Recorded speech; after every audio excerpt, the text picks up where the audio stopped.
যে তৃণমূলকে যেন আর পরিষ্কার করার জন্যে কোনো রকম জলেরও দরকার না হয়, একদম চেটে পরিষ্কার করে নেয়। রাজ্যে যখন শাসক দলের একের পর এক দুর্নীতি সামনে আসছে তখনই বিস্ফোরক মন্তব্য মদন মিত্রের। তার মতে রাজ্যে যা চলছে তা মধ্যযুগীয় বর্বরতা ছাড়া আর কিছুই নয়। বাংলা হিংসামুক্ত বলে কেউ সার্টিফিকেট দিলেও তা ঠিক নয়। এই রাজ্যে এখন বহু জায়গায় হিংসার ঘটনা ঘটছে।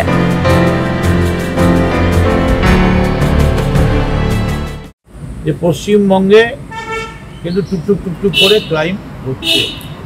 দিল্লি যদিও বলেছে সুরক্ষায় আমরা 1 নম্বর, কিন্তু দেখা যাচ্ছে যে বিহার এবং ঝাড়খণ্ডের কাছাকাছি জায়গাগুলোয় ক্রাইম বেশ ভালোই ক্রাইম হচ্ছে।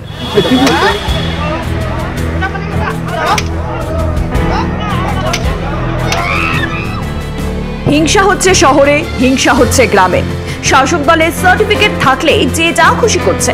কদিন আগে কোন মুখ্যমন্ত্রীকেও এই নিয়ে মুখ খুলতে দেখা যায়। তিনি বলেন দরকারে জনপ্রতিনিধিদেরও গ্রেফতার করা হবে। আমি যে পলিসিটা মানি, প্রথম থেকেই রেস্ট্রিকশন করতে হবে। যে কাউন্সিলরের এলাকায় এটা চলবে সেই কাউন্সিলর অ্যারেস্ট হবে। যে নেতার এলাকায় চলবে, ডাবগ্রামে দেখেছেন আমি জেলা প্রেসিডেন্টকে অ্যারেস্ট করিয়ে দিয়েছি।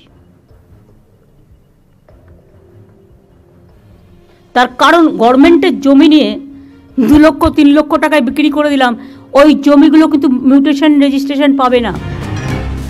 এই প্রসঙ্গ টেনেই আরো এক ধাপ এগিয়ে মন্তব্য করেন মদন মিত্র।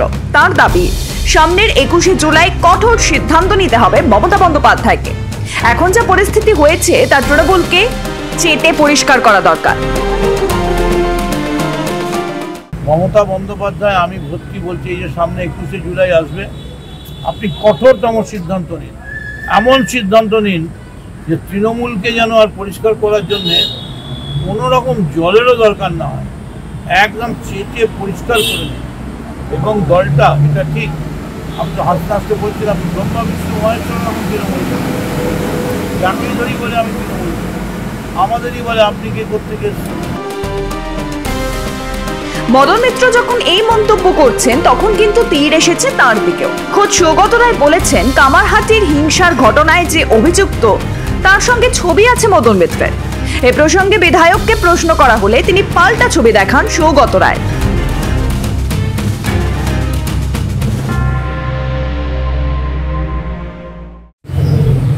আমরাও আক্রান্ত, ক্রিমিনাল বোম রিভলভার গুলি এগুলো কি ছেড়ে রাখা যায়?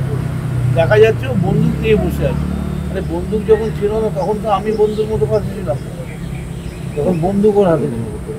আমার সঙ্গে যে ছবি আছে তার তো বন্দুক নেই। কারণ আপনাদের এই যে রিপোর্টার, এরপর কেউ গিয়ে যে ওই মোড়ের মাথায় কোমর থেকে রিভলভার বার করবেন না, আমি কি করে যাব? আমি খুব জড়িয়ে ঘনিষ্ঠভাবে ছবি তুলছি, তার মনে কি আছে? তাহলে এইটুকুন আমি বলতে পারি। এবং সৌগত রায় যেটা বলেছেন, আমি শুনলাম যে মদন মিত্রের সঙ্গে ক্রিমিনালরা থাকে।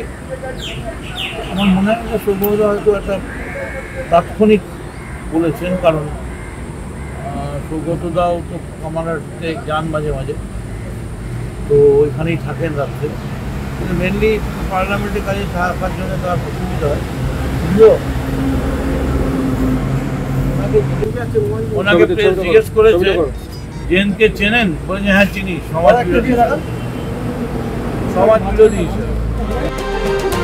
একদিকে হিংসার ঘটনা, অন্যদিকে শহর জুড়ে নোংরা আবর্জনা, পুকুর বুজিয়ে অবৈধ বহুতল, দেখার কেউ নেই।